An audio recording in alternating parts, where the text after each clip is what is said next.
Nous commençons ce matin par une communication de M. Jacques Baudot.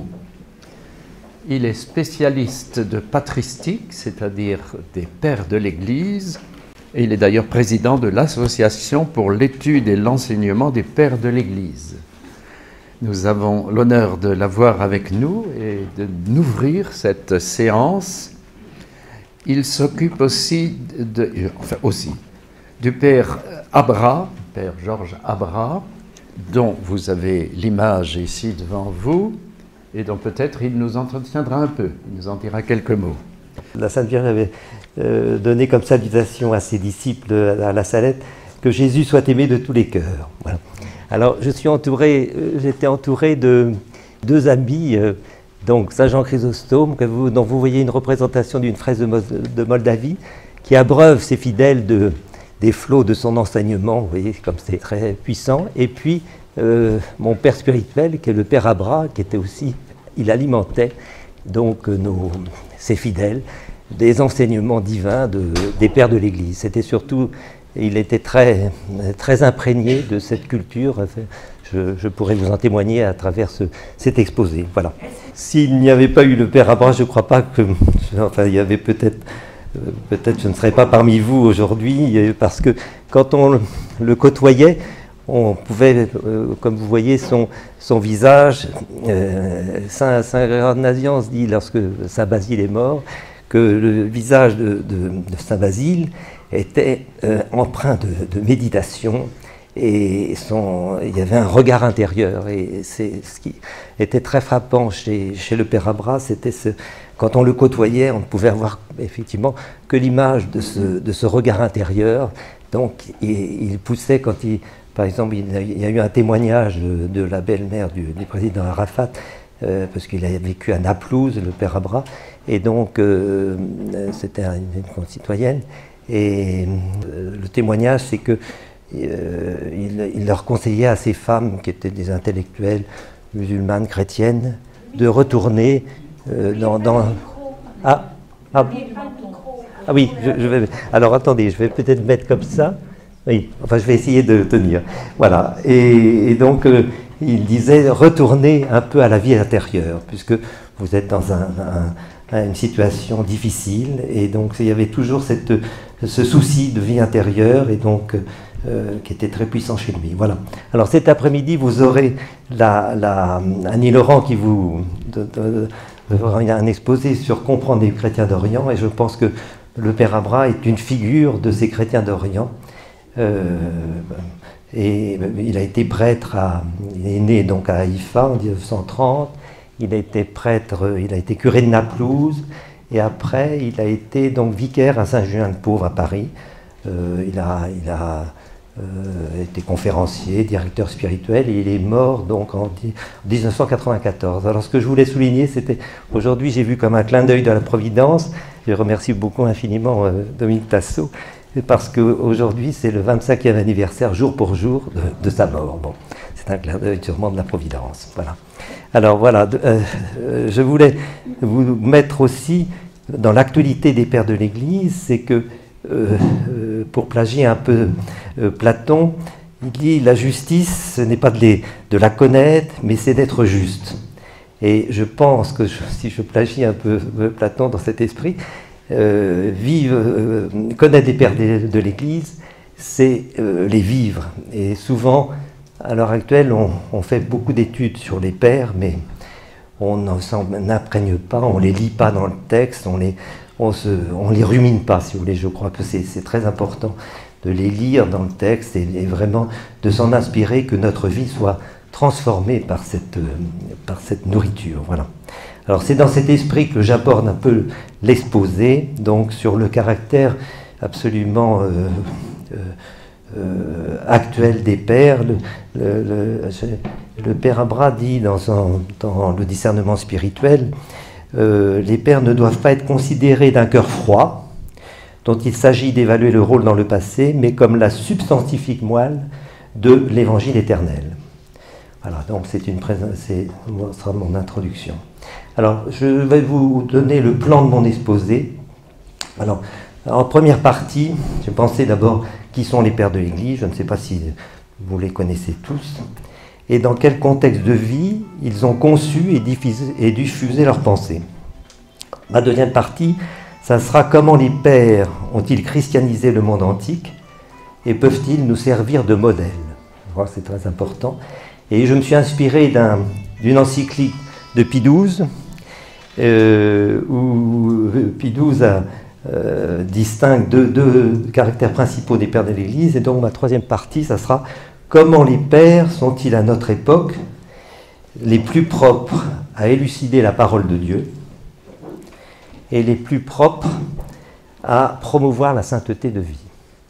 Vous voyez, je pense que là, on a toute la vie chrétienne. Alors, voilà, donc ça marque, en conclusion, vous verrez un peu, je crois, le rôle indispensable des pères dans l'Église et la crise actuelle, sans doute, pour une bonne part, on transgresse beaucoup l'enseignement des pères. Si on revenait à eux, je pense que beaucoup, d'abord toutes les lois sociétales, beaucoup de lois et un mode de vie serait tout à fait différent, et le père Abraham témoignait de cette incarnation de l'Évangile. Voilà.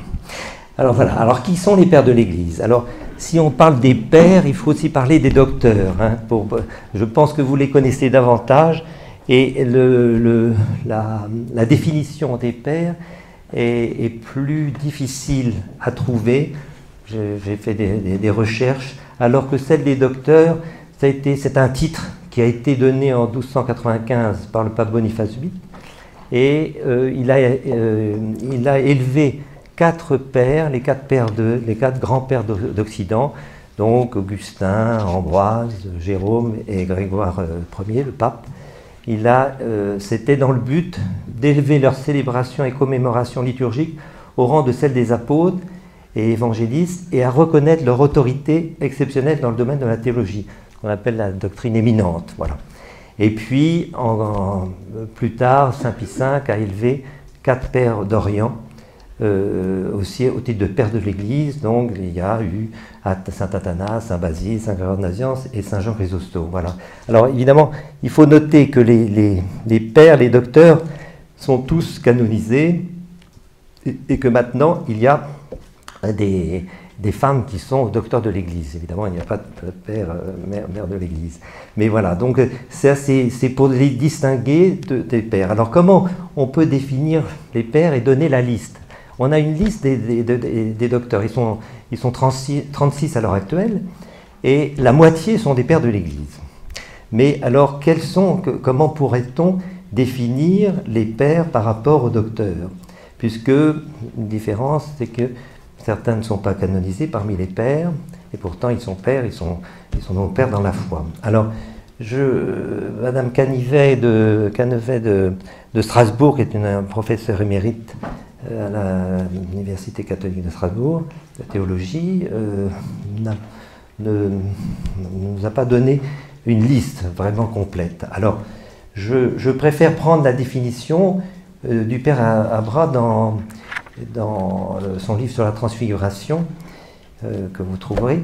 Alors il dit: le mot père doit être entendu non au sens strict de théologiens de l'Église des premiers siècles, dont l'unanimité en matière de foi est décisive, mais au sens large, pour y inclure de grands noms, tels Origène, Tertullien et Clément d'Alexandrie, qui ne sont pas canonisés. Alors en ce sens, donc, les pères sont des théologiens orthodoxes, de foi, mais dont l'hétérodoxie a été purement matérielle. Par exemple, le cas d'Origène, il n'y a pas la distinction entre hérésie matérielle et hérésie formelle, c'est qu'il n'y a pas pertinacité dans l'erreur comme dans l'hérésie formelle. Donc et puis on sait que par exemple Origène, Clément d'Alexandrie ont été, par exemple, il y a une Eterni Patris de Léon XIII a fait un éloge. Quand il fait l'éloge de saint Thomas d'Aquin, il fait d'abord l'éloge de ces pères d'Origène, Clément d'Alexandrie, qui sont un peu comme des fondements de notre révélation, de notre foi chrétienne. Voilà. Alors, pour ajouter un petit peu, compléter la définition, c'est que les pères ont tous écrit en grec et en latin. Ils ont vécu, alors sans oublier les syriaques, bien sûr, en langue syriaque, par exemple comme saint Éphrem ou saint Isaac, mais c'est surtout en grec et en latin.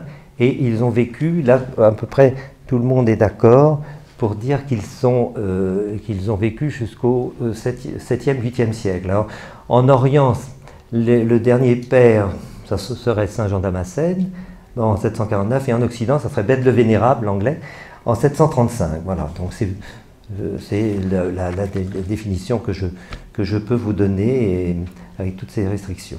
Alors, il est traditionnel de distinguer trois périodes, grandes périodes chez les pères. Il y a les pères apostoliques, que vous devez connaître. On a l'impression qu'on lit l'Évangile parce que leur enseignement est très proche du Christ et des apôtres. C'est par exemple Saint Denis l'Aréopagite, Saint Ignace d'Antioche, Saint Polycarpe. Enfin, c'est souvent des martyrs, et enfin presque tous d'ailleurs, je crois, des martyrs. Et puis, la deuxième catégorie, c'est ce qu'on appelle les pères apologètes. Par exemple, Saint Justin, Saint Irénée. Et ce sont des pères qui sont des philosophes et qui se sont servis de la philosophie pour lutter contre les erreurs philosophiques de leur temps. Ils sont très lumineux. Enfin, vous verrez, Saint Justin, il a beaucoup de très belles théories, et c'est un compatriote d'ailleurs du père Abra à Naplouse, si je peux parler ainsi. Et puis, il y a les autres pères, bon, tous les autres pères, et on distingue un âge d'or, effectivement, entre le concile de Nicée et puis le concile de Chalcédoine, entre 325 et 451, avec les pères illustres que sont Saint Athanas, Chrysostome, Augustin, enfin voilà, et les sommets. Alors, ça, c'est la définition que je voulais vous donner.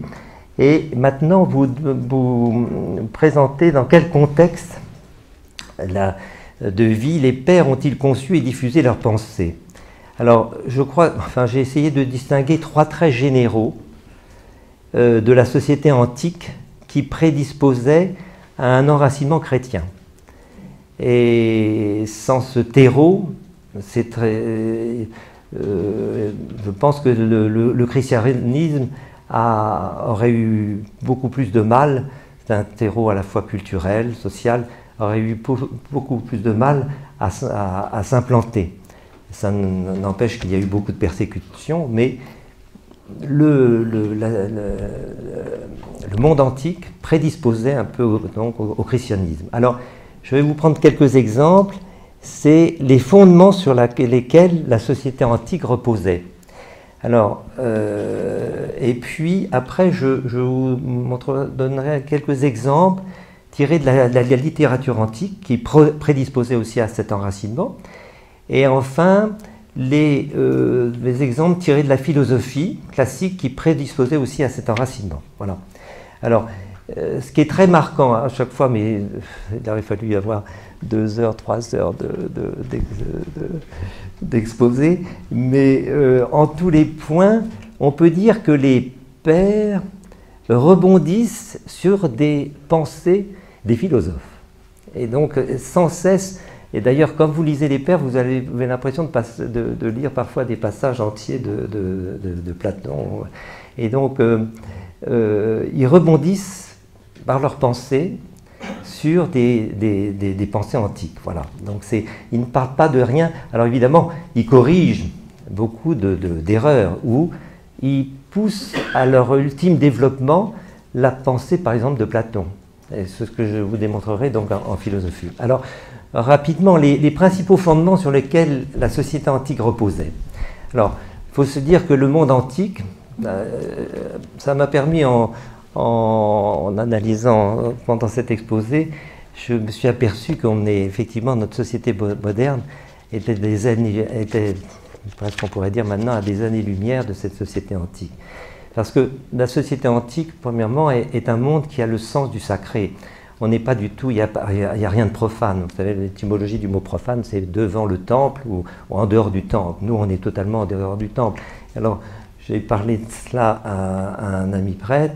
Je lui ai dit, est-ce que la théologie du Christ roi aurait pu avoir une grande notoriété, une grande expansion? Il m'a dit, effectivement, dans la société antique, si les païens avaient été devenus chrétiens, la théologie du Christ roi on n'aurait opposé aucune résistance, alors que vous voyez combien on veut réduire la royauté du Christ à une royauté purement spirituelle, mais il n'est pas question d'en faire une royauté sociale.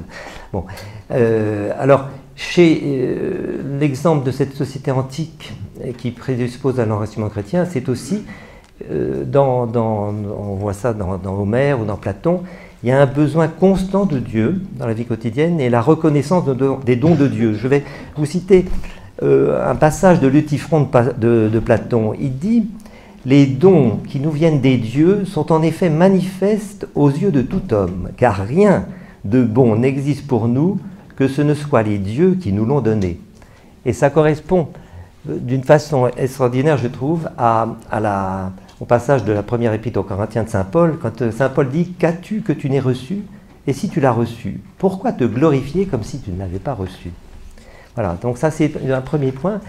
Le deuxième point sur ce monde antique, c'est qu'il vit selon l'ordre de la nature. Vous voyez un peu dans notre monde moderne qui vit quand même beaucoup sur l'inversion et les transgressions avec les lois sociétales, on n'est plus du tout dans l'ordre de la nature. Et même Platon par exemple, c'est quand j'entends parfois des énormités en disant que les Grecs favorisaient l'homosexualité comme Platon et Socrate, alors que c'est eux-mêmes qui ont dit, pardon, ah oui, Platon dans les lois dit « Chez les bêtes, on ne voit pas de mâle s'accoupler pour une telle fin à un autre mâle, parce que ce n'est pas la nature. » Ils ont vraiment, et après l'Église a repris le thème de contre-nature. Et puis, il faut se souvenir, par exemple, dans le Timée, dans l'Atlantide de Platon, c'est une cité qui devient monstrueuse parce qu'elle refuse, elle transgresse et elle refuse les lois divines. Donc elle va s'écrouler.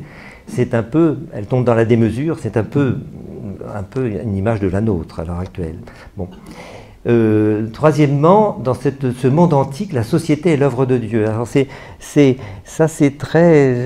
je me suis souvenu d'un passage de la République où, vous savez, il y a les dieux donnent aux animaux et aux hommes des dons, et les dieux s'aperçoivent qu'ils ont donné tout aux animaux, parce que les animaux peuvent se défendre, et les hommes n'ont rien pour se défendre, et donc la seule chose pour se défendre, c'est de créer une société, de les faire vivre en société, mais pas n'importe comment. Alors c'est aussi très d'actualité.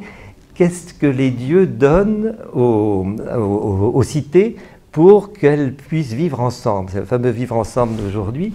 Et donc, quelles vertus, vous allez peut-être les deviner, mais les dieux leur donnent aux hommes la piété ou la crainte de Dieu et la pudeur. Vous voyez pourquoi cette insistance sur la pudeur, ce n'est pas par hasard. Bergson dit, par exemple, notre société actuelle est aphrodisiaque. Mais je pense que, et le père Abra a ajouté, après vous retrouverez ça dans le discernement spirituel, il a ajouté qu'elle versait souvent dans la pornographie. Voilà. Mais enfin, retenez bien que les dieux ont envoyé pour vivre ensemble, et c'est pour ça qu'on n'arrive plus à vivre ensemble, je crois, puisqu'on a gommé à la fois la piété et la pudeur.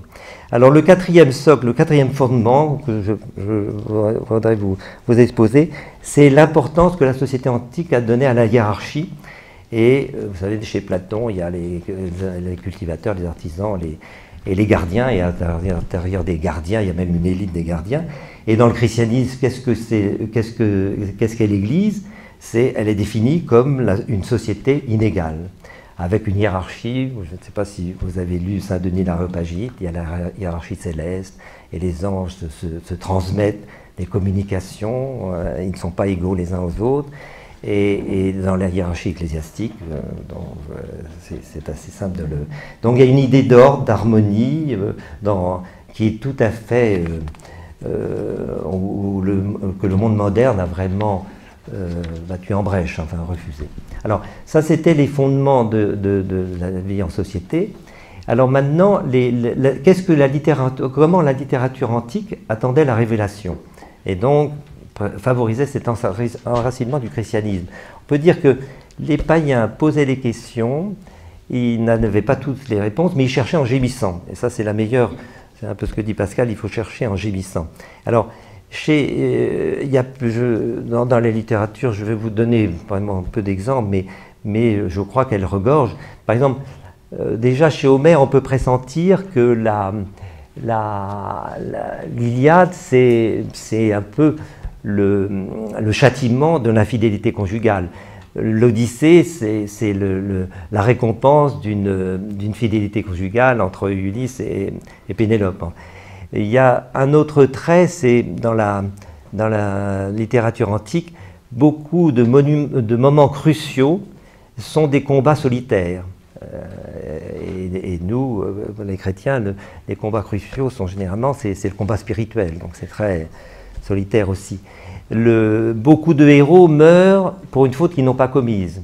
C'est un peu l'image du Christ, l'innocent par excellence. Dans les tragiques grecs, je vous en citerai qu'une, c'est que la fameuse tragédie d'Antigone, de Sophocle, où Antigone préfère mourir que de transgresser une loi divine, naturelle, et ça fait beaucoup penser aux chrétiens, aux martyrs, qui meurent plutôt que de piétiner la croix.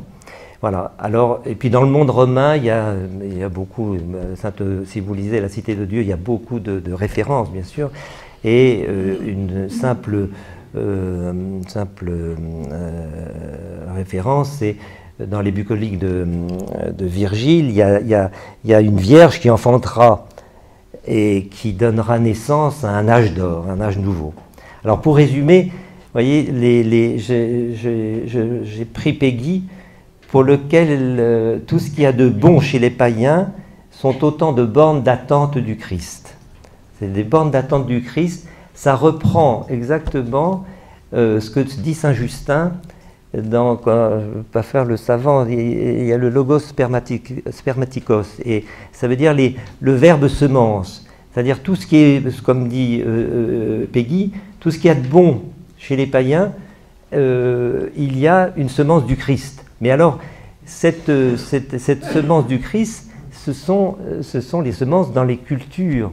Dans chaque culture, on peut prendre, effectivement, on peut s'apercevoir, il y a de l'hospitalité, il y a beaucoup de qualités, même dans n'importe quel peuple, il y a des qualités qui sont effectivement inspirées par Dieu. Mais le problème, c'est qu'on l'applique maintenant, enfin j'ai entendu récemment, dans certains journaux, qu'on appliquait ça aux religions. Les religions ne sont pas, effectivement, les fausses religions, ce sont des obstacles objectifs au Christ. Et alors, il ne faut jamais oublier que tous les dieux des païens sont des démons. Hein, c'est dans le psaume 95. Donc, il faut. On entend hein, aujourd'hui ces énormités où on dit que les superstitions païennes sont des sources de la révélation et des voies alternatives pour le salut. Comprenez un peu l'énormité de la chose, comme si dans les fausses religions, il y avait des semences du Christ et que le Christ nous enseignait. Alors, dans la culture, oui, mais pas dans la religion. Voilà, alors ça c'est un point de la littérature. Et puis l'importance des auteurs profanes qui est un peu prédisposés au christianisme. Et c'est la raison pour laquelle les pères de l'Église, quand ils ont christianisé, ils ont élevé le niveau de la civilisation à des points incomparables parce qu'ils puisaient justement dans cette culture profane. Et c'est la raison pour laquelle, par exemple, les pères, par exemple, Saint Basile, je vous conseille beaucoup de lire, il a écrit pour ses neveux le traité aux jeunes gens pour tirer profit des lettres helléniques. Et Saint Grégoire Nazianze, je veux vous le citer, il dit « Des auteurs du dehors » pour désigner les auteurs profanes, donc étrangers à la foi chrétienne, tout ce qui est de nature à promouvoir la recherche et la contemplation, nous l'avons accepté.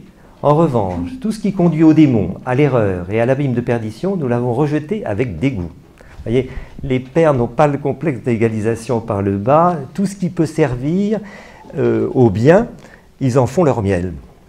Voilà, et donc ça a élevé, je pense qu'on peut dire que les pères ont civilisé d'une façon beaucoup plus parfaite donc, la civilisation antique, bien sûr.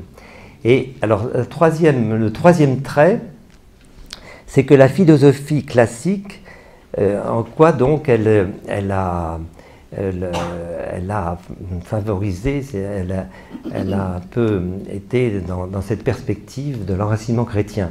Alors, il faut, la philosophie classique, c'est surtout donc le courant de Platon et néo-platonicien avec Plotin.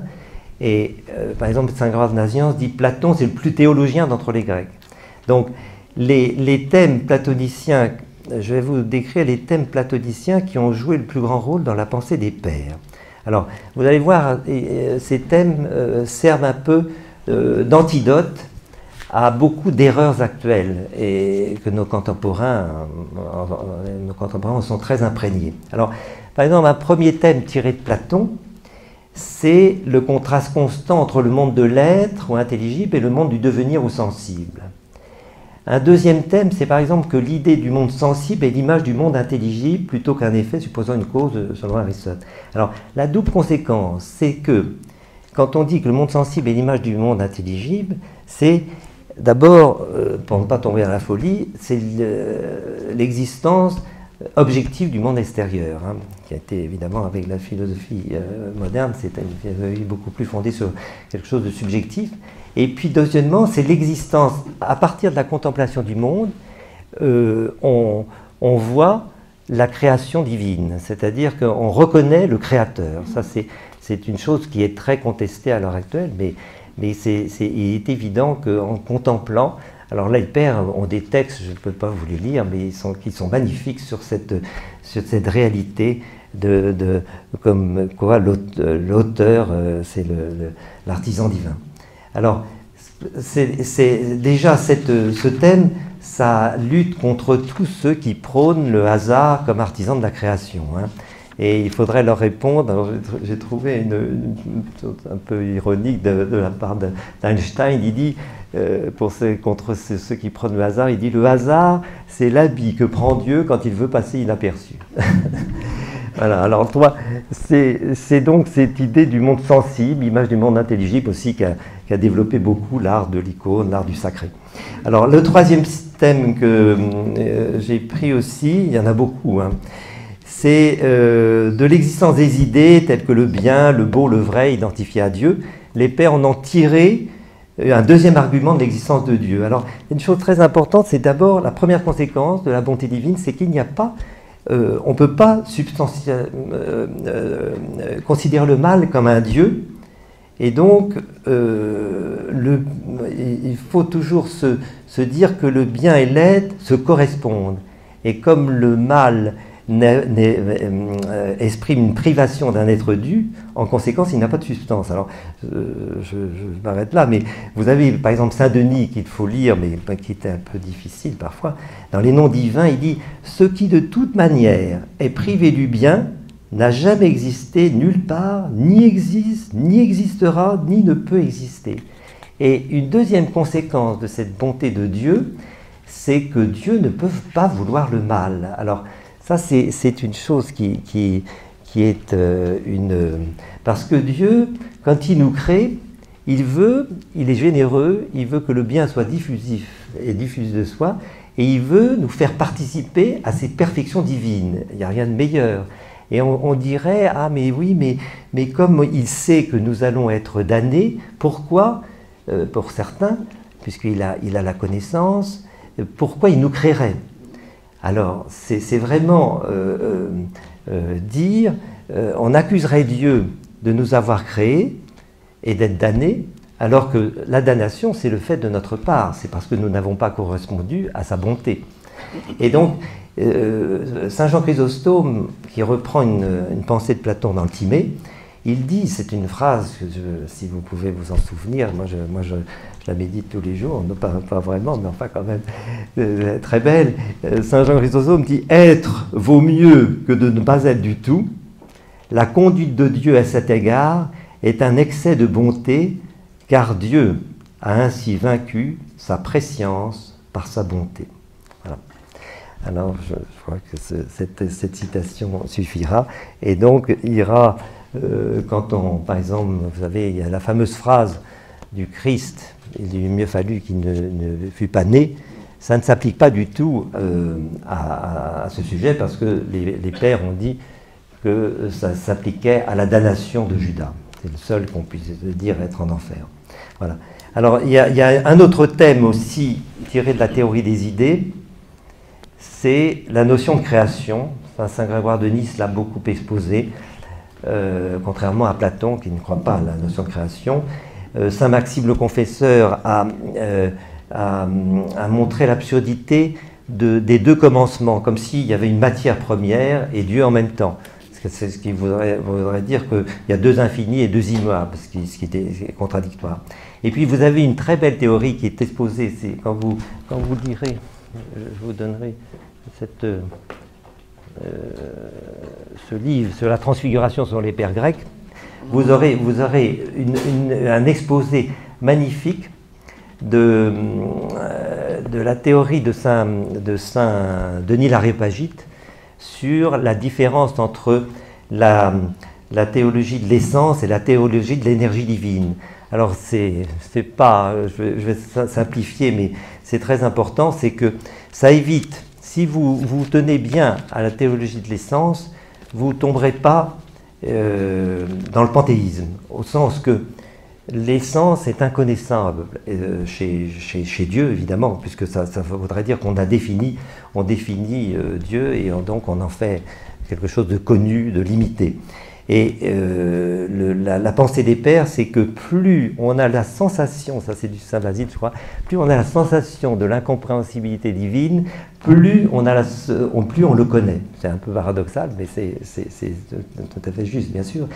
Mais en revanche, avec la théologie de l'énergie divine, c'est la manifestation, c'est l'action de Dieu sur nous.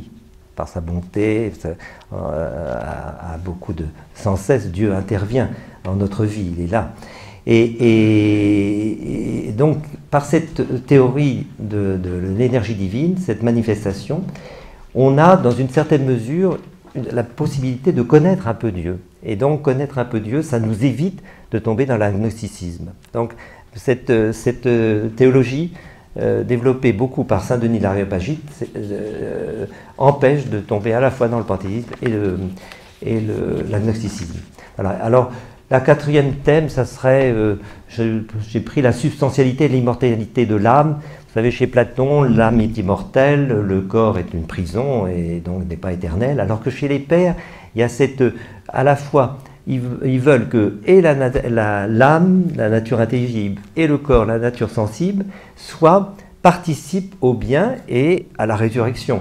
Et donc, il y a cette belle phrase de Saint Grégoire de Nazianze où il dit « Spiritualiser la matière de sorte que l'âme devienne pour le corps ce que Dieu est pour elle. » Déjà, vous vous rendez compte que cela va à l'encontre de tout manichéisme, corps-âme, et de toute métempsychose, évidemment. On a un seul corps et une seule âme.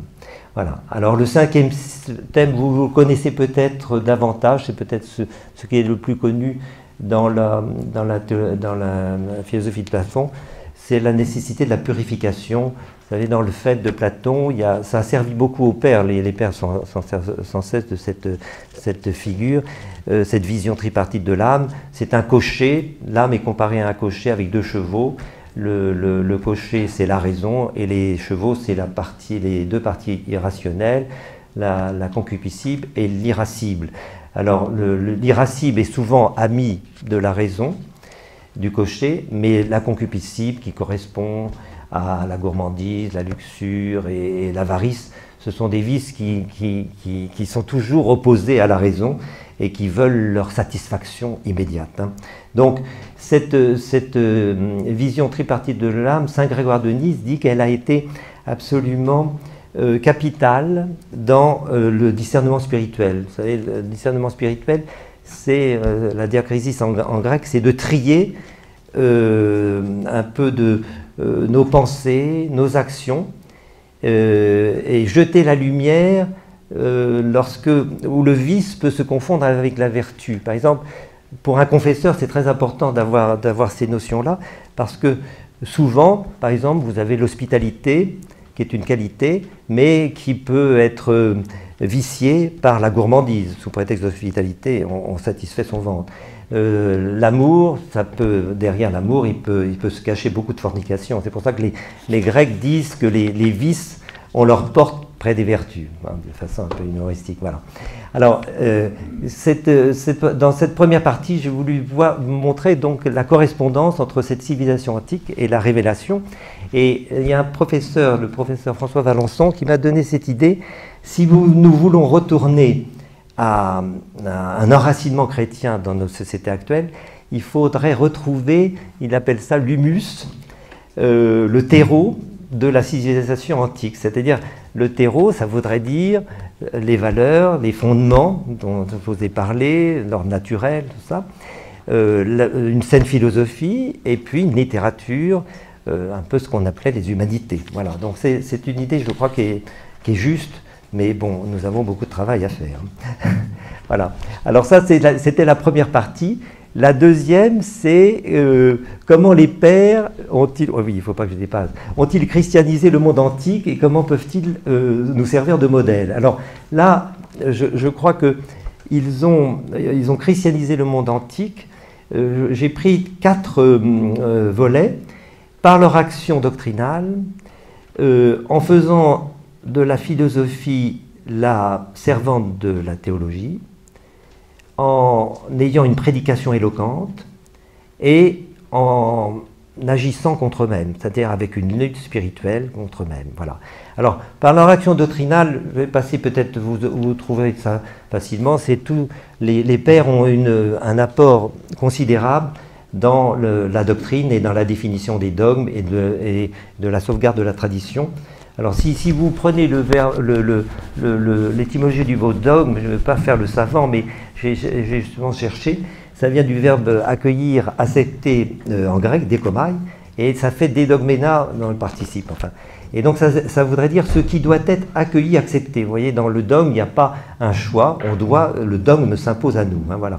Voilà. Donc, les pères ont beaucoup, pour eux, par exemple, tous les dogmes ont été définis à travers les conciles et à chaque fois, des pères sont intervenus d'une façon très éloquente. Je prendrai uniquement, par exemple, le premier concile de Constantinople sur la divinité du Saint-Esprit, l'action de Saint Grégoire de Nazianze, qui était évidemment éminente. Hein.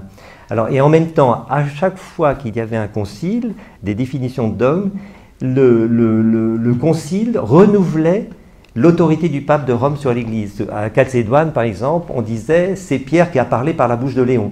Voilà. Alors, vous avez aussi des pères comme Vincent de Lérins qui ont eu une grande importance. Par exemple, il donnait pour tradition, vous le connaissez sans doute, c'est le comminatorium de Saint Vincent de Lérins, il donnait pour tradition ce qui a été cru partout dans l'Église, toujours et par tous les fidèles. Voilà. Donc, il n'y a pas une idée, il y a l'idée d'une évolution homogène du dogme, mais il n'y a pas une idée d'un progrès, comme si les dogmes pouvaient changer. Ça ne peut être qu'une évolution homogène. Hein. Voilà. Pas de contradiction. Alors, après, la part essentielle, après la définition du dogme, comment les pères ont fait la philosophie servante de la théologie. Alors ça, c'est une formule, effectivement, qui a eu une grande postérité avec saint Anselme, saint Thomas, mais je citerai uniquement Léon XIII dans l'encyclique Aeterni Patris de 1879. Il démontre que la philosophie avec les pères, entendue dans le vrai sens où l'on prise des sages, a la vertu de frayer et d'aplanir en quelque sorte de chemin qui mène à la foi véritable, en dispensant convenablement l'esprit de ses disciples à accepter la révélation. C'est pourquoi les anciens l'appelèrent, alors ils citent justement Clément et d'Alexandrie et Origène, tantôt une institution préparatoire à la foi chrétienne, tantôt le prélude et l'auxiliaire du christianisme, le préparateur à la doctrine de l'évangile. Comment les pères donc ont converti aussi, ils ont converti par une prédication très éloquente. Il faut se dire que dans les premiers siècles, l'importance, conformément aux actes des apôtres, où les apôtres disent « nous appliquerons entièrement à la prière et à la dispensation de la parole », dans les premiers siècles, la prédication est essentielle et l'exhortation. La distribution des sacrements se fait beaucoup plus rarement, parce que d'abord il faut convertir, instruire, et ça peut vraiment nous servir de modèle, parce qu'il y avait cette discipline de l'arcane que nous n'avons plus du tout. Par exemple, Saint Jean Chrysostome, devant les non-initiés, il s'exprime en termes voilés. Et il dit, les initiés comprennent ce que je veux dire. Ça revient, je crois, plus de 100 fois dans ses homélies. Il n'expose pas du tout les sacrements. Il y a vraiment un caractère très secret, très confidentiel, parce que les choses saintes doivent être réservées aux saints. Ça, je pense que l'Église actuelle devrait s'en inspirer, et je pense que on y est très loin. Alors, en plus, la prédication, ça montre aussi des êtres très fervents. Vous savez, pour un prêtre, je crois, ce qui est le plus difficile, c'est effectivement la prédication. Ce n'est pas fatalement la distribution des sacrements. C'est la condition pour la distribution des sacrements. Et ça fait référence, moi j'imagine les saints-pères comme piqués par toutes les échardes. Saint Paul, vous savez, il dit « j'ai une écharde dans la chair ». Qu'est-ce que c'est que cette écharde? Saint Jean Chrysostome dit que ce sont les échecs dans plusieurs prédications. Et je pense que c'est très cuisant pour un prêtre. Et ça, les saints-pères ont été, je pense, des champions. Enfin, ils sont vraiment à l'image de Saint Paul. Voilà, donc, alors, il y a aussi, bon, je ne voudrais pas, les pères ont une éloquence, évidemment, insurpassable, puisque, vous savez, certains, les apôtres, n'avaient ni science, ni philosophie, et c'est uniquement, leur parole est passée uniquement par la puissance de Dieu. Et c'est ce que voulait Dieu d'ailleurs. Mais après le passage des apôtres, qui a vraiment révélé cette puissance de Dieu, où tout venait de Dieu, évidemment, il n'y avait plus de raison à ce que les pères ne soient pas des gens philosophes, instruits, brillants et d'une culture exceptionnelle. Ça, c'est un point important aussi.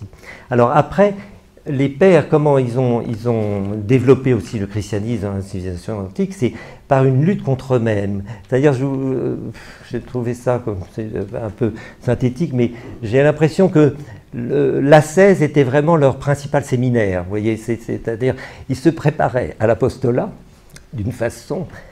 Je pense par exemple à Saint Jean Chrysostome.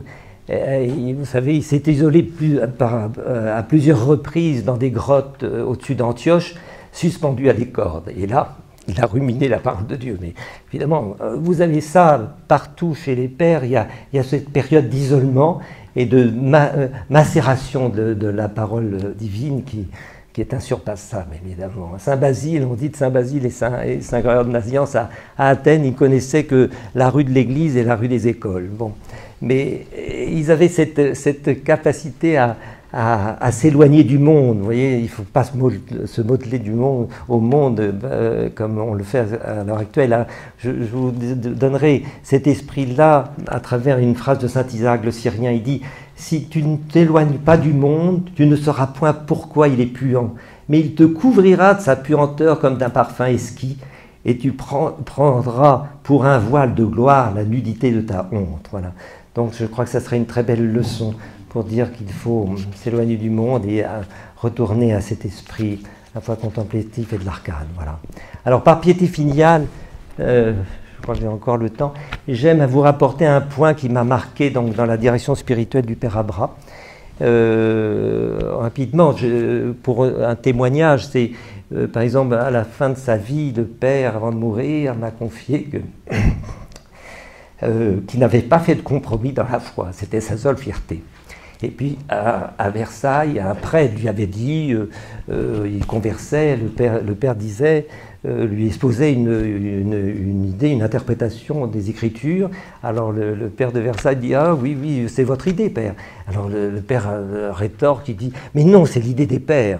Voilà, si tous les prêtres avaient cette attention et cette force, ça serait merveilleux. Alors je vais vous prendre ce qui m'a marqué, un trait, mais qui correspond tout à fait au père de l'Église, c'est l'attachement, la façon dont il confessait, l'attachement au sacrement de pénitence et l'attachement à l'idée de père spirituel, d'amitié spirituelle. Alors dans le sacrement de pénitence, il donnait parfois des pénitences, c'était des pages entières de Léon Bloy. Je vais me servir de Léon Bloy lorsqu'il fait sa confession à la trappe, mais ça représente bien l'idée de la confession. Alors à la trappe, Léon Bloy écrit « Le père Roger a enfin achevé de me purger jusqu'au sang, je veux dire jusqu'aux larmes.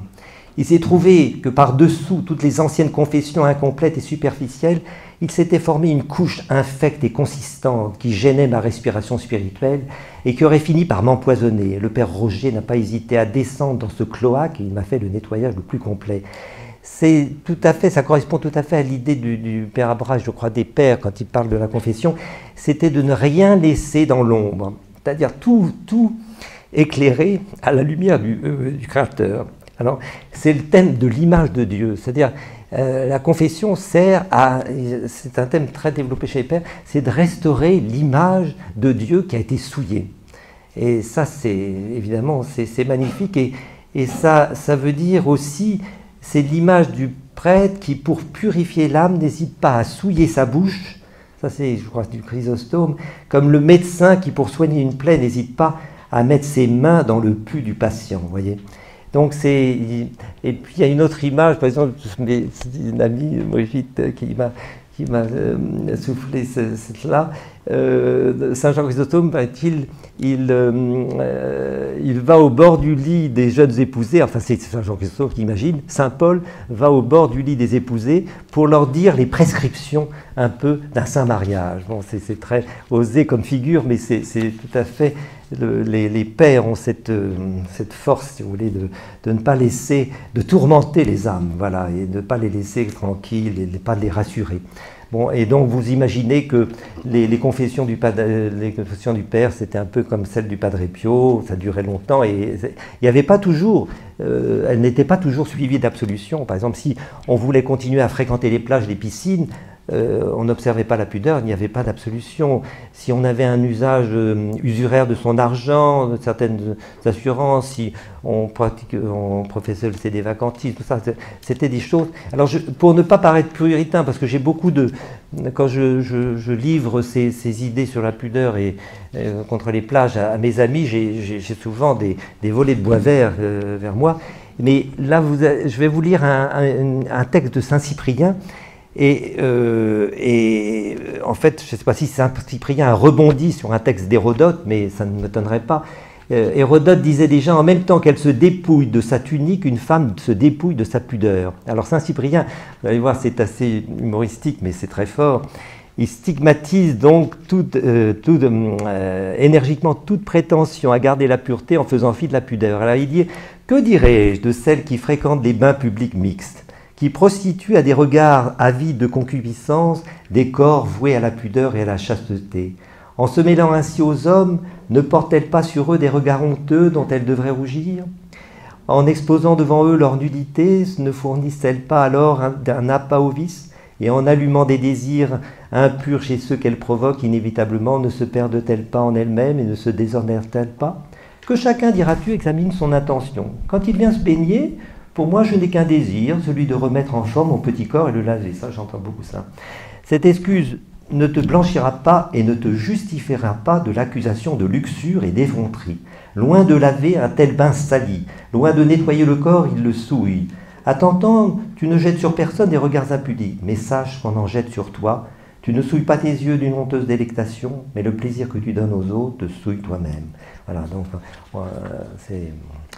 Et puis Saint Basile, par exemple sur l'usure, les pères parlent par exemple du prêt. Et alors le mot grec tokos, ça veut dire prêt, usurier, intérêt plutôt, et enfantement. Et donc ils ont beaucoup prêché contre l'usure parce que ceux qui sont victimes de cette usure ont des douleurs infinies, comme des douleurs de l'enfantement, puisqu'ils souffrent toujours de l'emprunteur et de ces intérêts qui ne cessent de se développer comme des enfantements successifs. Voilà.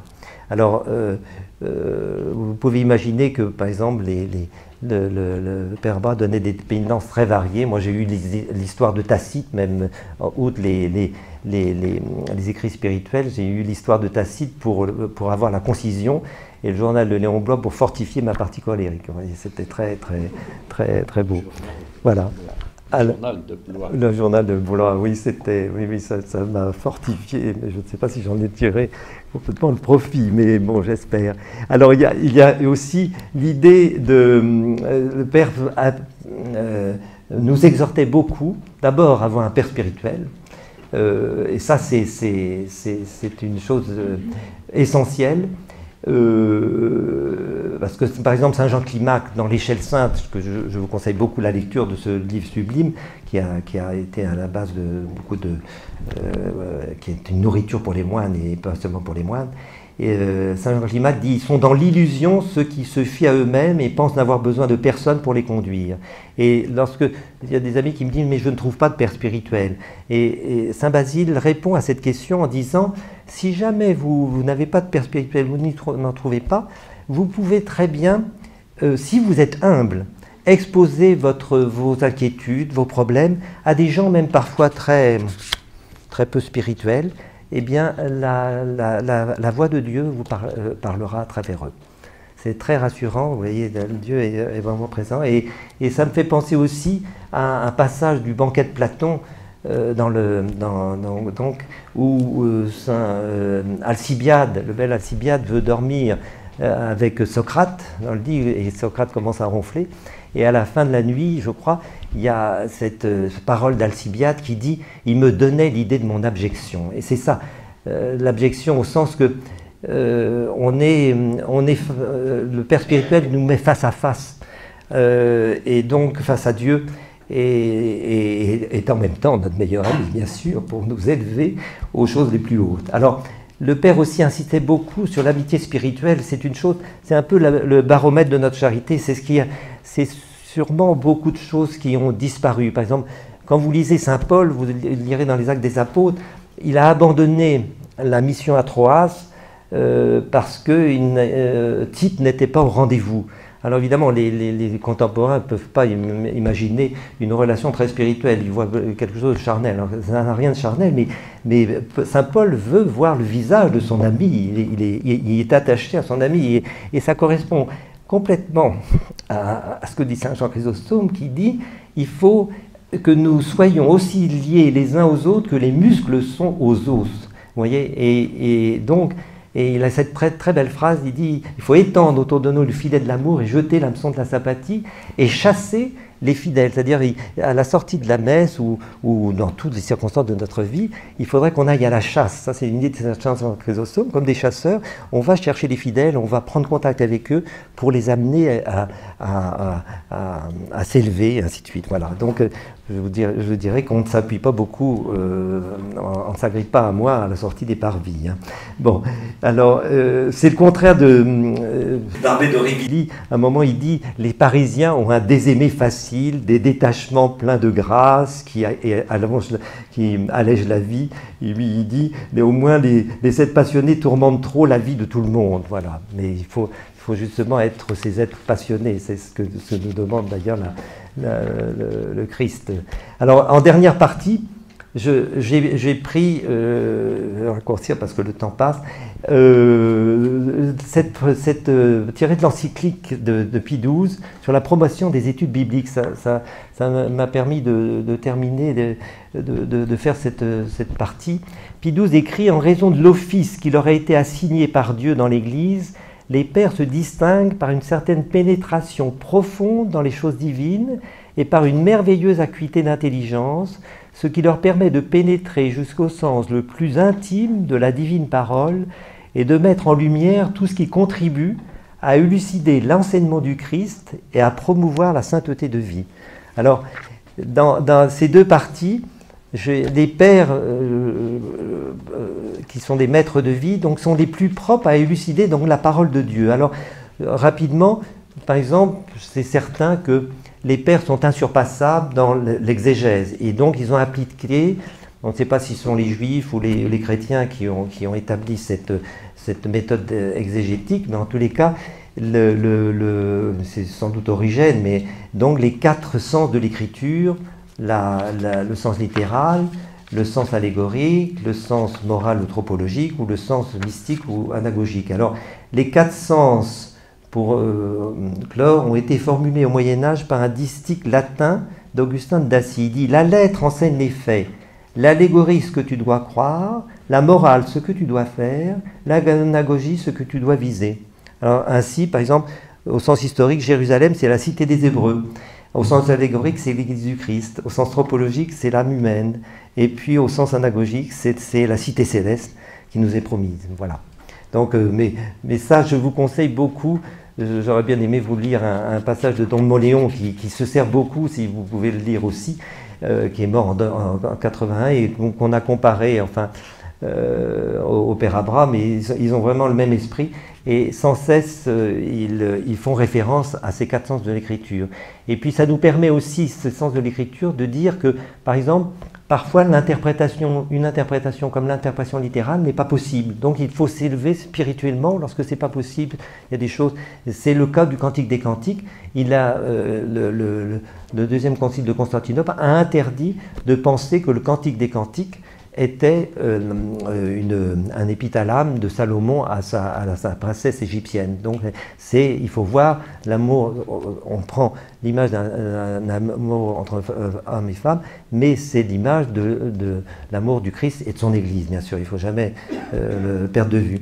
Et recourir au Père, je voudrais juste vous dire que, pour vous montrer un peu leur excellence, c'est que souvent, dans l'histoire des pères de l'Église, on voit que ces pères, il y avait une colombe, souvent qui leur murmurait à l'oreille leurs enseignements ou leurs prédications. Enfin, c'est ce qu'on aimerait voir. Par exemple, saint Éphrem, quand il a visité saint Basile, il a vu qu'une colombe était à l'oreille de saint Basile et lui murmurait ses divins enseignements. Voilà.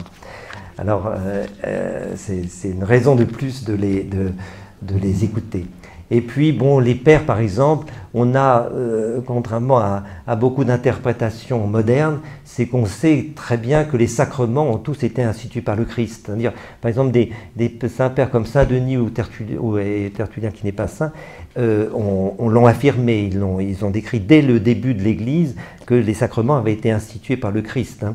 Donc, et Saint Léon, par exemple, je trouve que c'est même un peu osé, il dit le Christ n'est pas resté oisif entre l'ascension entre la résurrection et l'ascension. Il dit ces jours qui s'écoulèrent, bien-aimés, entre la résurrection du Seigneur et son ascension ne se passèrent pas dans l'oisiveté, mais de grands mystères y ont été confirmés, de grandes vérités révélées. Voilà. Donc, vous verrez beaucoup de tous les sacrements institués par le Christ et souvent développés exposés entre l'ascension et entre la résurrection et l'ascension. Hein, voilà. Après, il faut toujours voir aussi au niveau justement de la doctrine, c'est le lien. Les pères ont toujours insisté entre le lien entre l'Ancien et le Nouveau Testament d'une façon très forte, c'est-à-dire que il y a cette fameuse phrase de saint Augustin, le Nouveau Testament est caché dans l'Ancien et l'Ancien est dévoilé dans le Nouveau. Hein. Voilà. Et le lien, par exemple, entre Dieu et son Église, par exemple, saint Cyprien dit on ne peut avoir Dieu pour père quand on n'a pas l'Église pour mère. Vous voyez, ils ont des phrases qui sont dont on peut se souvenir et qui peuvent vraiment nous empêcher de tomber dans des interprétations erronées. Saint Grégoire de Nazianze sur l'enfer, il a cette phrase très puissante que moi aussi je prends souvent. Un tel verra comme feu celui qui n'a pas connu comme lumière, pour montrer l'éternité de l'enfer. Voilà. Alors, il y aurait beaucoup de choses à dire, mais je crois que je vais déborder. Voilà.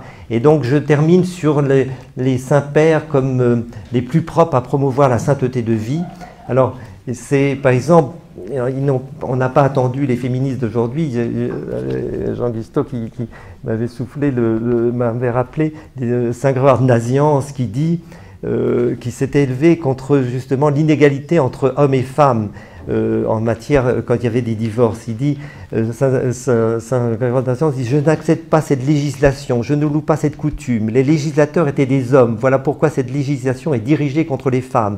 Aussi ont-ils placé les enfants sous l'autorité des pères et négligé les intérêts du sexe le plus faible. Vous voyez, c'est pas la femme est vouée à l'immanence et l'homme est voué à la transcendance de Simone de Beauvoir. C'est pas l'esprit. Après, l'idée que la virginité est meilleure que le mariage, ça a toujours été rappelé. À l'heure actuelle, j'entends beaucoup comme si ces deux états étaient un peu pareils. Alors que saint Basile dit par exemple, grande est la virginité, elle qui en un mot rend l'homme semblable au Dieu incorruptible. Et Saint Jean Chrysostome dit « Je ne crains pas d'avancer qu'entre la virginité et le mariage, la distance est plus grande qu'entre le ciel et la terre, et qu'entre l'ange et l'homme. J'ajouterai encore que le mérite de la virginité rayonne avec plus de splendeur dans les hommes que dans les anges. » Bon, c'est vraiment bon, je passe beaucoup de choses. Hein. Par exemple, sur la polarité des sexes, ça pourrait être médité dans toutes les préparations au mariage. Il n'y a pas de rivalité, il y a une hiérarchie. Il n'y a pas d'inégalité entre l'homme et la femme, il y a une hiérarchie.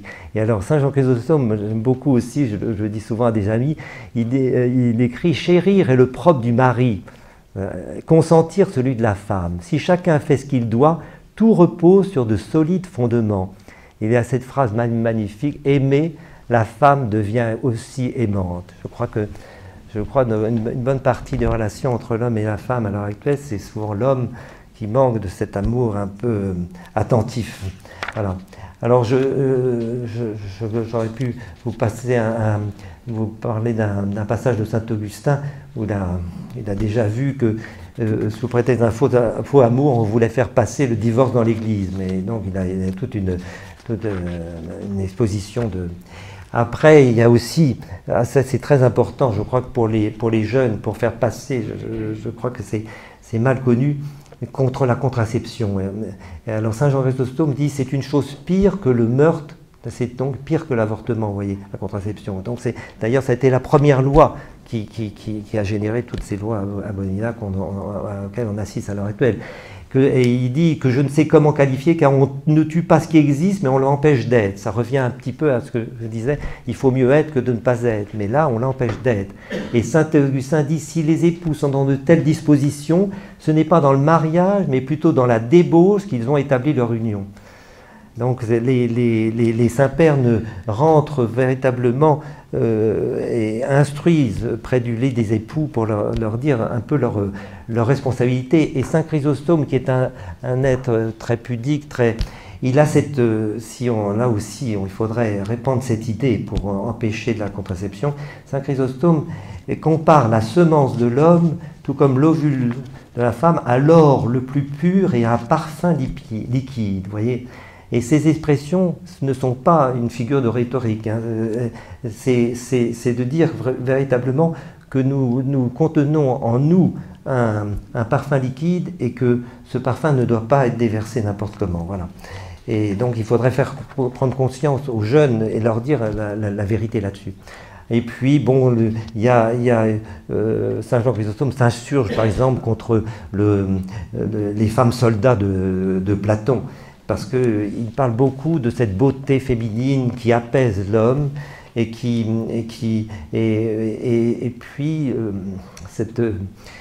cette capacité de tendresse et de douceur pour élever les enfants. Ça, les pères insistent beaucoup sur ce rôle de la femme magnifique. Et alors Saint Jean Chrysostome dit « Tu armes les femmes, Platon, et tu n'en as pas honte ». Enfin voilà. Donc quand on sait que la moitié peut-être de l'armée ou de la police maintenant, ce sont des femmes, on marche contre la nature, quoi, voilà. Alors après, je termine sur la cupidité. Voilà, je crois que c'est aussi quelque chose qui revient sans cesse chez les pères. Par exemple, Saint Jean Chrysostome, dans toutes ses homélies, la cupidité est un thème il veut vraiment nous convaincre qu'il faut être généreux. Il dit, Saint Jean Chrysostome écrit, c'est une chose très forte, il dit « C'est voler aussi que de ne rien donner. Vous êtes peut-être étonné de mon langage, mais revenez de votre étonnement. Je vous prouverai par le témoignage des divines écritures que la rapine, la fraude, la spoliation consistent non seulement à ravir le bien d'autrui, mais encore à ne pas faire part du sien aux autres. » Et ils ont cette, je crois que c'est lui, il a cet humour en disant si vous avez une chaussure trop grande, à quoi vous sert-elle? Elle va vous gêner. Et si vous avez une maison trop grande qui excède vos besoins, vous aurez beaucoup de mal à émigrer vers le ciel. Et c'est vrai. Alors en conclusion, bon, évidemment, j'espère que je ne vais pas trop dépasser. Je vous exhorte beaucoup à lire et à relire et à prier les saints-pères et à lire, par exemple, l'Association pour l'étude et l'enseignement des pères de l'Église. Là, vous trouverez le commentaire d'Évangile de Saint Jean Chrysostome, vous savez, par l'évangile de Saint Matthieu par Saint Jean Chrysostome, Saint Thomas, en son temps, aurait donné tout Paris, vous voyez, c'est dans le procès de canonisation, pour l'avoir, parce qu'à ce moment-là, ce n'était pas encore transmis, tous les commentaires n'étaient pas transmis, vous voyez, donc là, et nous, on est un peu honteux de ne pas s'y abreuver. Et puis aussi, vous avez les sublimes, par exemple, les discours théologiques de Saint Grégoire de Nazianze, les commentaires des psaumes de Saint Augustin, les Chelsenes de Saint Joachim, les catéchèses de Saint Grégoire de Nice, enfin, voilà, tous ces livres. Et puis, vous avez les livres du Père Abrac, que je vous conseille beaucoup. Voilà. Alors, j'aime, pour terminer, à vous citer Saint Grégoire de Nice, je crois que c'est très sublime, qui écrit pour notre émerveillement que de toute la création, ce qu'il y a de plus beau, c'est une âme en état de grâce, reflet de la beauté divine. C'est ce que je vous souhaite à tous. Gloire à Dieu pour toutes choses. Ce sont les dernières paroles de Saint Jean Chrysostome. Et merci de m'avoir écouté.